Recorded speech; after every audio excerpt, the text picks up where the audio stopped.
Hi, Jamie. This is Naomi. How you doing?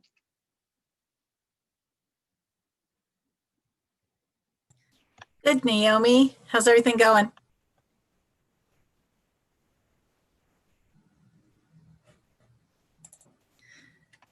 Good, Naomi. How's everything going?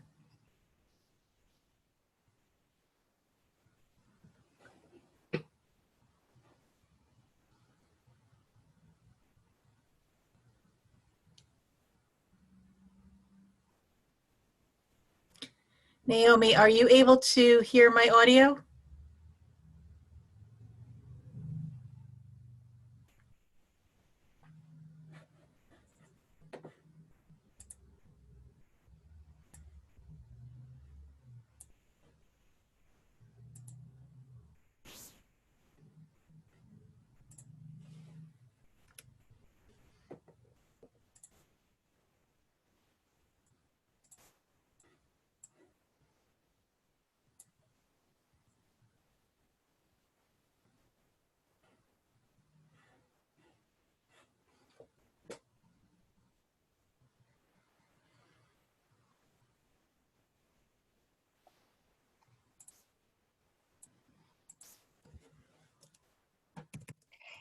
Not yet. Can you say something else? Hi, Naomi. Can you hear me? Now I can. Okay. Not sure what was going on there. That was a little strange. It was probably me. As long as we're up and running, that's okay. Yes. Yes. How's things going? Things are going well. How about you? Things are going good. Are you missing Temple? Somewhat. I don't miss the commute, so That's true. I'm only like 12 minutes away from my job now, so I can't complain at all. Oh, yeah. Oh, wow. Yeah, me too. So I can't complain. Sounds good. Thank you so much for doing this. Oh, no problem. No problem. So there's a lot of good content going on today. Yeah, it turned out to be pretty good. We should get together and do something. I'm not going I know. anywhere. I'm hanging around here. Sounds good. I mean, we should collaborate with assistive technology for Jersey somehow, with colleges, get higher ed more involved. Yeah, it's a tough one. We were doing some things before, and yeah, it's an ever developing field, right? Are you with are you involved with NJ Ahead? I'm on their listserv. Hmm? I am on their listserv. Okay. So I mean, I do send stuff out to them, but not really involved. But yeah. Yeah, it's a good way to try to get involved with the higher ed institutions, because they are meeting actually once a month now. They're doing a lot more remote meetings. Oh, okay. Sounds good. Yeah. Yeah, because we need to be reaching out to higher ed a lot more than we do.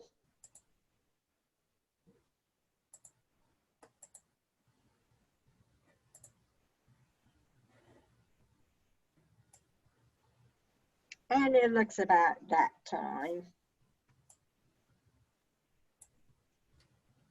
I wanted to make sure I set my timer because I'm famous for looking past things. That's okay. You're the last section, so you could go longer. No one's trying to get into the room anymore. Oh, actually, you know, I just got a text from someone. It says that your mic is live in the session, so we're being broadcasted. Hi, everybody. I don't know what session that is. Oh, OSS section, but that's okay. we're not saying much.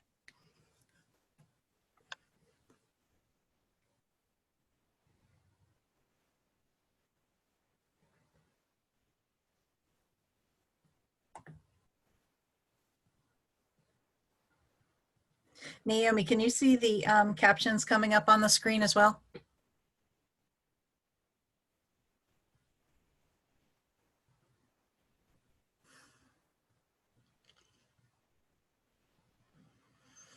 Oh, I'm sorry. Yes, the captions look really good. Okay, good.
Hi, everyone. My name is Jamie Prioli, and thank you for joining our 3 p.m. session. It's getting closer to the end of the day, and at least none of us really have to hopefully drive far to get back home, because I'm assuming most of us are still working at home. A little bit about myself. As I mentioned, my name is Jamie. I'm an assistive technology professional, and I'm also the interim coordinator of disability services at Ocean County College in Ocean County, New Jersey. I started getting more involved in this field of assistive technology and emergency preparedness quite a number of years ago, shortly before Hurricane Sandy hit our region, but definitely more so afterwards. So it is a topic that is very, very interesting to me. I do encourage you to please use the chat box or even unmic yourself.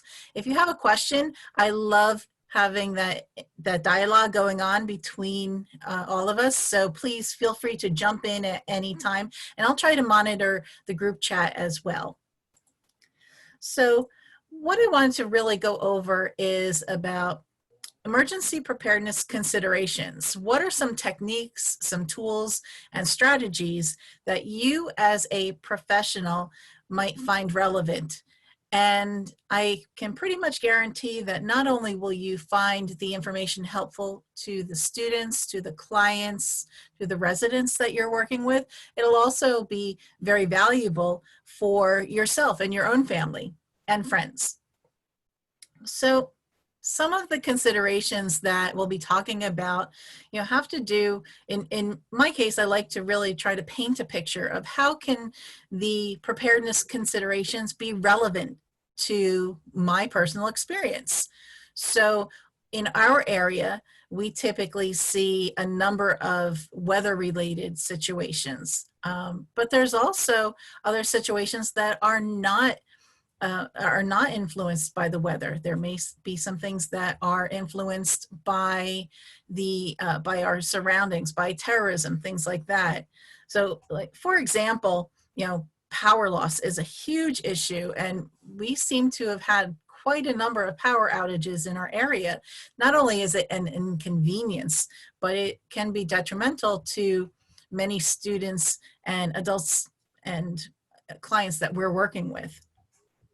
So we want to think about all of these considerations, and I'm going to apologize in advance because my cat just got into the room. That is one of my personal preparedness issues I have right now. Let me go ahead with, the things that we want to think about when we're considering how we help our clients. Number one, we want to bring to attention, how are we going to plan for the possible need to evacuate a home or perform an assessment of the assistive technology that's used. We want to be able to help that client with developing a list, compiling a list of that assistive technology that is critical for them to support their personal well-being and the ability to communicate during an emergency. And all of these things are so important, but how do we do it? Where do we begin? Well, let's go through that process right now. So the first thing we want to discuss with anyone that we're helping is really what can happen in our area. So we may not be talking about tsunamis because we're on the East Coast. However, tsunamis may be much more relevant on the West Coast or in other parts of the country. Think about what are the damaging instances that could happen in our area. So we're talking about residential fires. That is an emergency. Earthquakes. Earthquakes might not be as relevant in our immediate area, but I think it was last week in Monmouth County, there was a 3.1 tremor, which is very unusual for our area. And it can cause power outages. So again, it's not high up on the list of something that happens in our area, but it's something definitely to consider. Flooding. Anyone in New Jersey, whether you live near a stream, whether you live near the shore, all of us are very connected to flooding situations. Hurricanes. Tornadoes are coming around more often, even though they may only be an F0 very low, it can definitely cause an impact to our lives. Landslides, widespread fires, is that something that's relevant to our area? Not as much, but we do have forest fires, particularly in the central and southern area of the state. Bomb threats, terroristic threats, hazardous material incidents, for example, a chemical spill. And that can even go into being relevant into our own work environments. If we're working in an office or we're working in a school, is there a situation where there can be a chemical spill that would cause some type of hazardous situation that would impact us? Campus or school security and any other type of instance that is really going to affect our well-being, our livelihood. Those are the things that we want to bring to the forefront. Because if you think about it, if I were to say to you, what's an emergency? Your view of what an emergency is may be very different than what my view of an emergency is. So we want to really paint a picture with the clients that we're working with so that they understand that this is the type of emergency situation that they may be dealing with. We want to discuss terminology because terminology is so important. For example, evacuate. For an individual to evacuate, that means that they're getting out of the area because they are going to be potentially in harm's way. So evacuate doesn't just happen within the home. A lot of times when we're working with adults or even young adults with intellectual disabilities, and they hear the word evacuate, they may only associate it to evacuating from home. But what would happen if they were in a Target store, or if they were at the Walmart or some other situation, or if they were at school? They need to know that that term evacuate, get to a safe place, is still relevant, and it still applies whether you're in the home, the community, or at school. Shelter in place is another term that's so important. Shelter in place means that you're going to stay in one location because there's danger on the outside. And sheltering in place, the same as with evacuation, we want to make sure that the terminology is consistent, so that sheltering in place, you're staying in a location. It doesn't mean that that only applies for in the home. It also applies in school and in the workplace. Another important word to think of is warning. And this can be really confusing for many people, especially when we think about the weather. You know, for those of you who are in our Channel 2 viewing area, Lonnie always tells us there's a weather warning, severe weather warning, or a severe weather watch. And they're two very different things. A warning means that the event is happening now, or it's going to happen in the very near future, meaning it's typically within 24 hours. So there's been some activity that's been observed on the weather radar, and it's important for individuals to act immediately. So for a weather warning, it could be that there is a serious lightning event, or there's going to be a tornado. Those are things that are going to happen right away. A watch means that the event is threatening and may occur in your area. So how many of you, you can put this in the chat box, how many of you heard that there was a severe weather watch? It's going to rain, it's going to thunder and lightning, and then it never happened. I know that I always get disappointed because I'm like, well, wait, you told me it was going to be coming. I'm waiting for that thunderstorm. I'm waiting for the lightning, and it never happened. Well, that's what a watch means. It means that it's threatening. It may occur in your area, and it may also dissolve.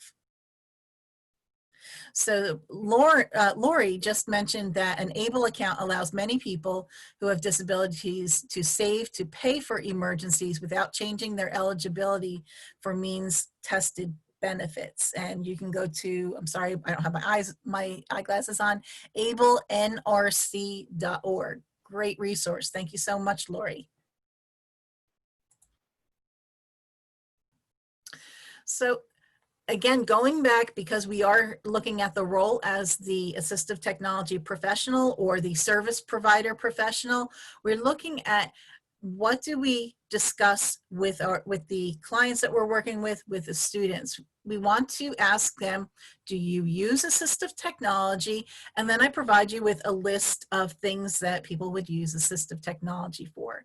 So do you use AT to help with mobility, with personal care? Do you help use assistive technology during mealtime, for communications, for transfers, for transportation? We want to really break this down. And it's so important to break down where we use assistive technology, because we don't want to leave any of the assistive technology out of what we need to consider. The reason being is if an individual needs to evacuate their home and they need to leave in a very quick amount of time, they want to bring with them the assistive technology that allows them to be as independent and safe as possible. So in my case, what we tend to do is we have a family member that lives outside of the state, and if I do need to evacuate, we bring the assistive technology for my husband. We'll bring some of the smaller devices with us because we can put that in the car. But for larger items like a commode chair, a shower chair, or a backup wheelchair, we have that stored in another family member's house so that I don't need to transport that again. Again, it's all part of planning, so we're thinking ahead. And I would never want to forget something, so that's why we break it down. What do you use assistive technology for? So other things that we might discuss with our clients might be creating an emergency kit, and I'll go more into that a little bit later. Obtaining and storing backup devices, just like I mentioned. And we'll talk about also where you can find backup devices, battery backups if needed. So if someone utilizes a device that needs battery backup and they lose power, it's so important to have that battery backup. And we know that power loss can happen for a number of reasons, but it might be storms, high wind events, accidents. Just recently we had a tropical storm that hit New Jersey and over 1 million people were out of power for over a week. So you want to take into those considerations. What would you do if you didn't have power to charge your iPad for communication or to charge your power wheelchair? Do you have another location to go where you can charge, or do you need to have backup generators? Those are all things that you piece together as part of the puzzle. Ironically, in Ocean County, I received a call during the same tropical storm that hit where there was a major power outage, and a group home had contacted me because some of the adult residents that were living there were becoming very agitated after the 3rd day because they didn't have access to TV, and that's part of their routine. And it's very understandable that, you know, there's a concern. Nobody has power. They didn't have something that was standard to their daily routine, and it was impacting everybody's quality of life, and it was becoming actually a real serious situation because of some of the behavioral outbursts. So moving forward, we helped to develop a plan that thought about, well, maybe I need to store some videos on an iPad that can be viewed without relying on internet. They would go back and use it as their backup movie plan. So something as simple as that, walking through the steps. Another thing to discuss with your clients would be to have 1 or 2 friends or family that you can reach out to in an emergency, someone that you can contact and say, I'm okay, or can you call and get help for me? And let those people know that they're on your contact list. Years ago with Hurricane Sandy, I had someone on my contact list out of state and didn't tell them, and they thought that I was trying to reach out to play a game. They didn't realize that I needed help right away. So it's important to keep that connection, to say that in an emergency, I'm going to reach out to you, or I may have my friends and family reach out to you and get more assistance for me. Part of the planning also involves addressing how the client can instruct others in operating necessary medical or assistive devices. So again, it's all about communication. It's all about planning. And real briefly, you know, this is the importance of planning. Power operated equipment needed for medical purposes. We're thinking about breathing machines, respirators, ventilators, CPAPs, power chairs, oxygen suction machines, cell phone tablets with apps, communication devices, hearing aids.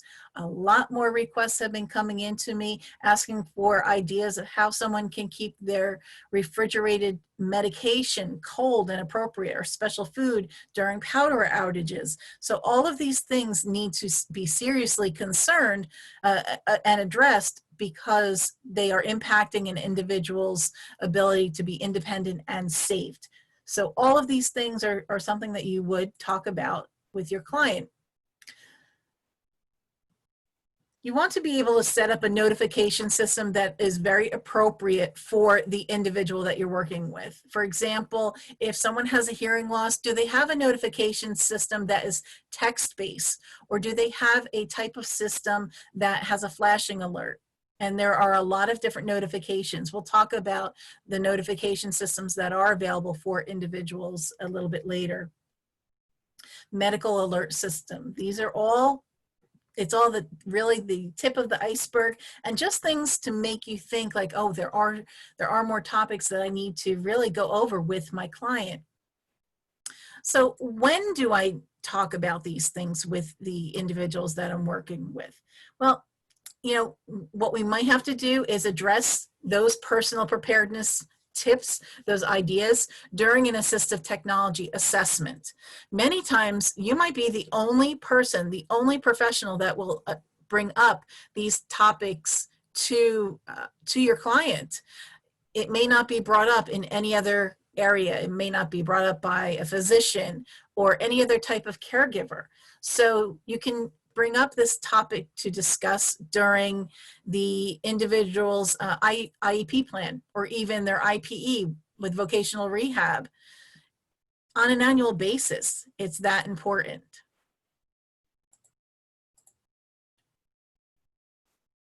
Another opportunity would be to discuss personal preparedness within transition activities. So think about when you have someone who may have been in a rehab facility and now they're transitioning to home. So we just had an example of an individual who had major spinal cord surgery after an injury, and rather than stay in the hospital, they came back home. So they needed to address what would happen if they didn't have power to help with moving them around in their in a special bed. So those are types of things. We talked about generators. We talked about backup batteries that might be able to be purchased just for emergency situations. So again, thinking of the transition from rehab to being totally independent in the home environment. Another situation might be from home to a supported living environment. And although we are, many people are relying on those professionals to have a plan in place, it may not always happen that way. So it's good to help with supporting your clients and just giving them some tips about, even though you're in a supported living situation like a group home or something like that, it's still good to have your own personal plan. And a new school environment. Working at a community college, I do see a lot of students, well, not right this moment because most of them are all studying from home, but when we were on campus, they were not familiar with the transition, what's new around campus. So when we had a chemical spill in one of the buildings, they didn't know what the plan was to properly be evacuated from that building. So those are things that you want to think about. Mary tells us that DDD will pay for power generators through the PPL program for an individual not living in a group home. So that's another great tip. Funding is available for certain programs for generators. And there's a lot of things I talk about funding with generators used for life, for life-sustaining equipment. So for someone who's on a ventilator, someone who has a specialized bed that helps with bed sores, things like that. We have several different generators at our home, and it's something that we saved up for. It didn't happen. I don't have a whole house generator for different reasons, but our portable generators we saved up for. And honestly, I went back to friends and family who we typically would share holiday gifts with, birthday gifts and things like that. And I said, I don't want any more ugly sweaters during Christmas time. I don't need any more tchotchkes. If you could help me save up, I'm looking to purchase a generator. And that's how we started collecting and saving money for our generator. The same thing can go for any of the clients that you might be working with. So Mary, thank you so much for sharing that information. When you're discussing these things with your clients, make sure that you actually include disaster or real scenarios with your clients. And I'm going to share with you I'll show you a book towards the end of this presentation that goes through scenarios, because again, like I mentioned earlier, it's one thing to say, what would you do in an emergency? Well, for some people, an emergency might be that they ran out of their chocolate chip, vanilla, whatever ice cream for that day. And that can be a very real emergency for them, but that's not the emergency that we're talking about. So include real scenarios. What would you do in the event of a chemical spill at school? Where would you go from this building? If it started to flood in your home, where would you go? Who would you contact? It's really important to be as specific as possible. And on an annual basis, September is National Preparedness Month, so you can find a million types of social media tools that can help out with tips, especially for individuals with disabilities. I monitor a Facebook page through the BRIC CERT unit, which is the Community Emergency Response Team. And through our Facebook page, we're constantly putting out tips of how you can be better prepared. Real short tips, and they focus on individuals with and without disabilities. So getting ready, we want to think about those special considerations. Make sure that you, again, have a comprehensive listing of all the assistive technology that that individual uses at home, at school, or at work, and make sure that all of those devices are registered. At first I thought, oh gosh, I got to register another thing, but it really does help with reimbursement. So when you lose something, there's a record that the product was registered. So keep current records of all of those devices that your clients are using and tag them in, just so that they have some type of identifying information in case the individual is separated from their technology, because it does happen in evacuation situations. A couple of years ago, we were helping with an evacuation situation in an apartment complex not too far down the road, and there were quite a number of seniors who used manual wheelchairs and walkers. And believe it or not, it took us several hours to put the people back in touch with their equipment because they were separated from their wheelchairs, from their walkers, when they were loaded onto a bus to get to a safe area. And you don't want that to happen. If things are properly tagged, it's easy to match them back together. And then take pictures. Pictures are worth 1,000 words. You want to make sure that you can say, yep, see, this is my equipment. It's on the list. It's in the photo. For those individuals who have complex assistive technology, also take into consideration, keep those key operating instructions or a tip card with your technology so that if someone needs to help and intervene and get you back on track, if you're providing extra support, you can have those resources available at your fingertips. Evaluation reports, prescriptions, that's always a good thing to keep scanned on a flash drive, because all of that information, again, if the equipment is damaged or lost during an emergency, you're going to want to be able to pursue funding for that again. Having all of that information is really key in getting the replacements. And then getting a backup device, if possible, get a backup device through your local AT reuse program and keep it stored in another location. Just as I had mentioned, I do with my husband's wheelchair and shower chair. We keep that off site because I don't want to be carrying it around on my back.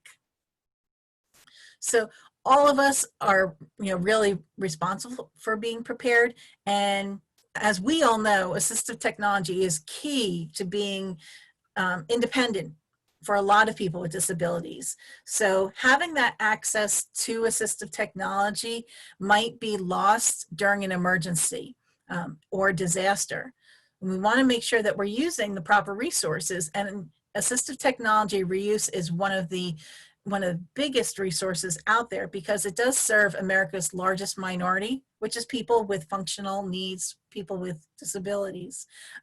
1 out of every 5 Americans has some type of disability. And so we know that AT reuse can help those that are uninsured, those who are underinsured, and those who need coverage, who experience a delay in getting their services. Every state has access to an assistive technology reuse program. So what you would need to do is you can actually go to the national, the Pass It On Center, which there's a reuse program.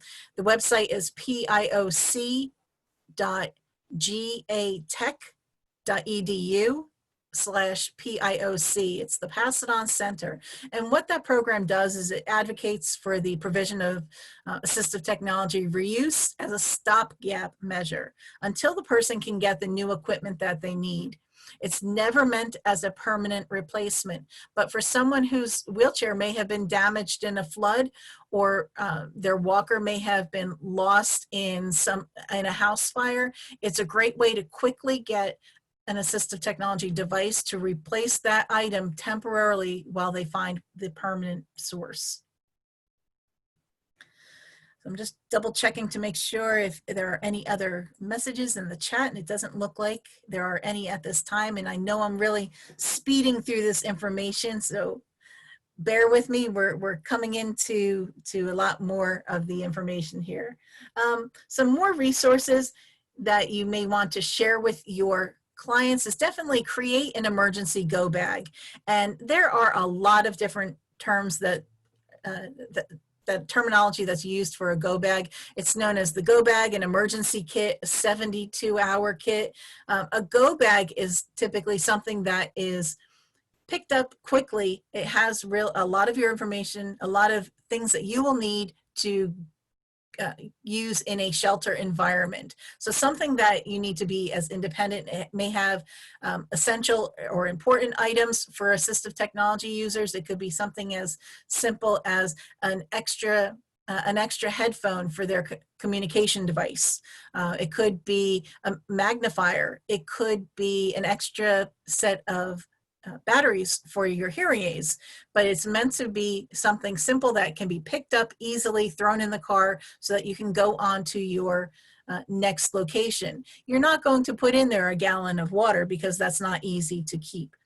That's if you wanted to store the water, things like that, that would be more of a shelter in place kit. And that's where we're looking at storing supplies that can get you through a week or two. A Go Kit is easily accessible, and you should have one for each person in your home. I'm a vegetarian, my husband is not.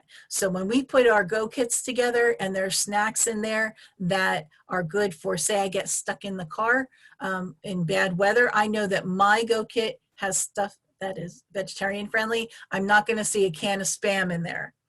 But you want to have one for home, one for work. I do also keep one in my car so that I know that if I'm stuck in traffic because of an emergency, I know that I have some supplies that are easy. And this would be great for someone who has an access or functional need. And yes, I do have one for every member of my family, including my furry kids. We're down to 3 cats right now, but the picture still says a lot. We have kits that are prepared for our pets. So you want to make sure that if your client has a service animal, that they have a supply kit that is just as appropriate. So you want to think about what kind of things that a person will use on a daily basis in this Go Kit. So a person needs to evacuate their home and go to a shelter. Do they utilize adaptive spoons, utensils that they'll need for feeding? Do they drink with a straw? So those are the types of things that an individual would consider to make their bag unique.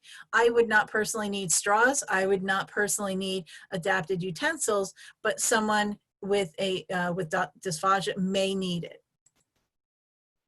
And this is just a list. You can definitely email me for a copy of this presentation. I'm more than happy to share it. I'm trying to see if I can share this on the resources. So one way or another, we'll make sure that you get this. But there are a lot of lists out there. If you just do a Google search for emergency go bag supplies, there are companies that sell these things, but they're very expensive. You can fill up a go bag, a backpack with items from the dollar store. And again, just more tips. So someone with access or functional needs or disability might have extra eyeglasses, battery chargers and extra cables for phones. So important to keep in a go bag. And you want to keep all of those devices ready and going. The next thing we want to do as providers is definitely make sure that you're giving your clients resources. So make sure that they are connected with the Assistive Technology Act program in each state. So for New Jersey, we all know Disability Rights New Jersey and the Assistive Technology Advocacy Center, there are connection reuse programs. They'll connect us with everybody that we need. But in an emergency, you may also want to refer those individuals to their disability-specific organizations like the MS Society or the ALS Association. And why would we be referring to disability-specific organizations? They may have more resources that we could tap into. During Hurricane Sandy, the ALS Association was very supportive in helping to find replacement equipment for those diagnosed with ALS. So there are a lot of great resources out there. The Statewide Independent Living Center is another wonderful resource. For those of you who are not familiar with this program, this is a great resource that I love to share. It's called Smart 911. They do have an app, but they started out as a website. And it's just to keep in mind, it's not available in all areas, but what you do is you sign up for a free profile. And when you dial 911, the call station relays the information to first responders. So in case you haven't figured this out, I do like to share stories of how things have worked for me or my family or friends. A couple of years ago, I used to work a lot further. I live in Ocean County. I worked in Philadelphia, and I was getting up really early in the morning, and I thought I smelled gas, and the odor of gas was getting very strong. And so I said to my husband, we need to call 911 because there's gas. We need to get out of the house. So before this happened, I had registered for Smart 911. And when I called 911 that morning, the operator said to me, okay, Jamie, we see that Steve uses crutches. Sometimes he has a wheelchair. Is he able to get outside? And I looked at my phone and I thought, who the heck did I call? Because I didn't know why they knew my name before I really said anything and how they knew my husband's name was Steve. And it wound up that the Smart 911 operator had access to the information I had shared, and she shared that information with the fire department who was on the way. So they knew that if they needed to jump in, somebody may have crutches or may have a wheelchair that they would need to help more. So it's a really great tool to relay that preparedness message to the first responders. And then I just kept on giving them more and more information about our family. So it's a really great tool that works nicely. In New Jersey, residents do have access to the Register Ready program. And what this program does is it connects individuals with their county office of emergency management, sometimes even the municipal office of emergency management. And it notifies those agencies that someone has a disability and that they may need assistance in an emergency. It also helps with preparing for resources. So it gives the planners kind of a heads up like, okay, we need to have approximately X number of accessible beds in a shelter should they be used. So this is a free service. It's completely confidential. And I put the link inside of the resource page for this event. There's lots of apps. FEMA has a great app where you can actually list your assistive devices or things that are in your go bag. Show Me for Emergencies is a really nice app that can help with communicating. It's a picture-based system. And MyMedList is another free app where you can keep a list of all of your medications. That would be something that's really important for a lot of individuals we work with, as well as our own family members. I realized that this really flew through, but what I want to do is I want to leave some time for any extra questions that you may have, and I also want to show you a guide that we can send out to you. It's a free PDF developed by the New Jersey Centers for Independent Living, and it is a planning guide for individuals with disabilities. Lori is sharing with us that National Disability Institute provides affordable loans for the purchase of AT for those who may not be eligible for grants or other funding. And the interest rate is 4% for New Jersey residents and can be a credit building or refinance loan. So thank you. Yes, there's another resource there.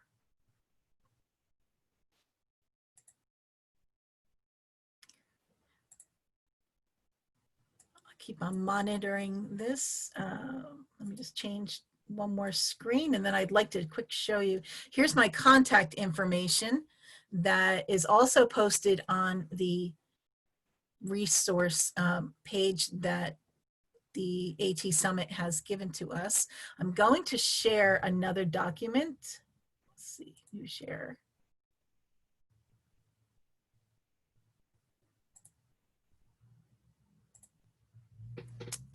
Okay, so hoping that this is the proper document. This is a PDF, and I hope somebody will type in the chat window if they do not see the state of New Jersey on the screen.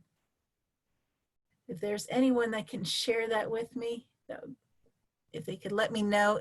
It should say a guide to personal preparedness for individuals with disabilities. Hopefully that is what you're seeing on your screen.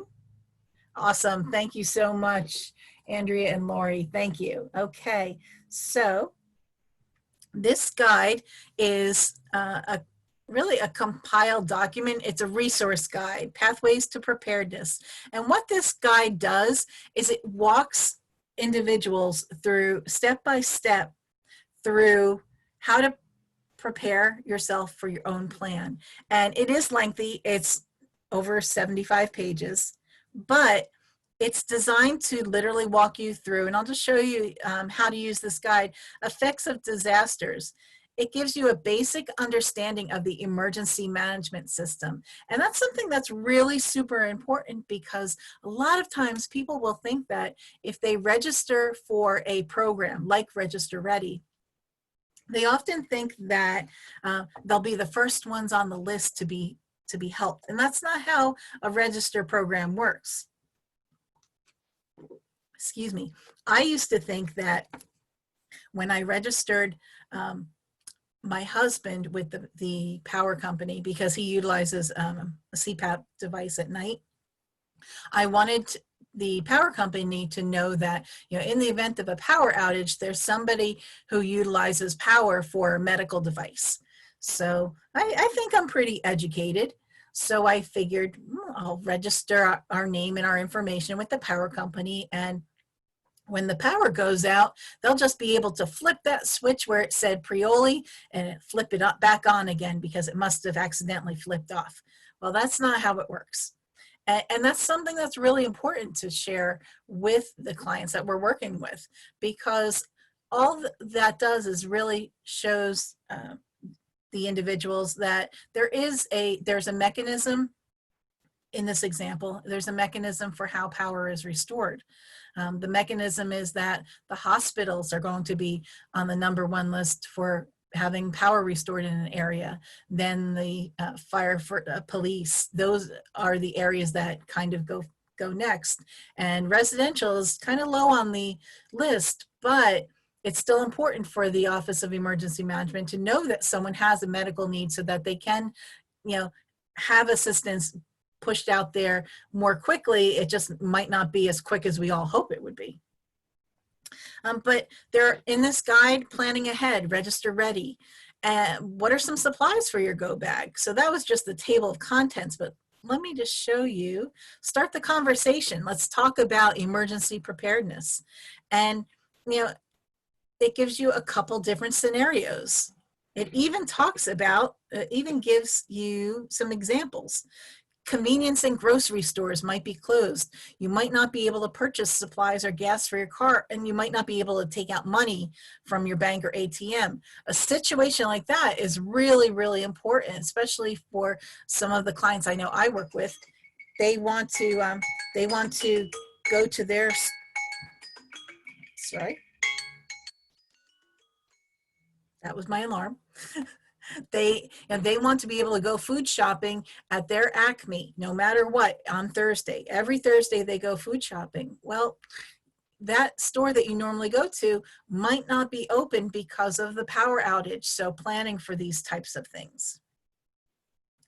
I do bring a couple ideas into here, that it's important to play games when we're doing this. Play games like during a game night, family game night. How would you answer certain questions? But you can ask, you know, someone maybe with an intellectual disability, who would you give or share information with about an emergency or potential disaster? Again, scenarios to walk through. What would you do? Who's going to help you understand emergency warnings? Safety instructions. What will you do if that person that's going to help you isn't around? Maybe they're not around because they're in a majorly affected area. So again, this walks through step by step on things to do to prepare, not to just sit back and wait and say, oh, okay, now the emergency is happening. There is not a URL to this guide right yet. We are working on getting it posted. But if you email me at jprioli@ocean.edu, I will, all you have to do is ask for the guide and I will send it right out to you. So there's a lot of other great resources in here. Family social supports. You can fill in the blank on this. Primary physicians, home health providers, housing preferences. For someone who has lost their home in a disaster, this is really important. Again, the person gets to make their choice. You know, are they able to live alone? Yes or no? Live with non-relatives. These are things, how would I prepare to find a new home? So there are a lot of different steps for this guide. An emergency information card that's always helpful for someone who may be evacuating to a shelter so that they could just turn these papers over. I know that the Independent Living Center, which is the host of this site, of this project, they were working on making this a fillable document. So you hopefully they'll have that in the very near future. As of right now, this is only a print version. So what types of technology do I use? What assistive devices, my equipment, all types of resources. So as you can see, it's a very comprehensive guide. It is the guide, New Jersey Pathways to Preparedness, njsilc.org. You can also reach out to them, or you can reach out to me at jprioli@ocean.edu, and I will send you a copy of this.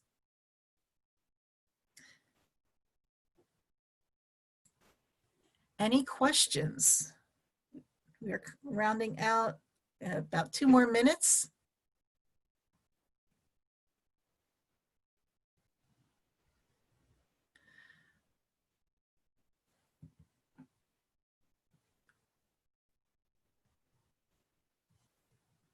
All right, well, thank you everyone for attending today's session. I know it was a lot of information in a short period of time. Feel free to reach out to me at jprioli@ocean.edu if you have any questions. I'm more than happy to answer, and I hope that you were able to leave this session with some helpful tips for emergency preparedness.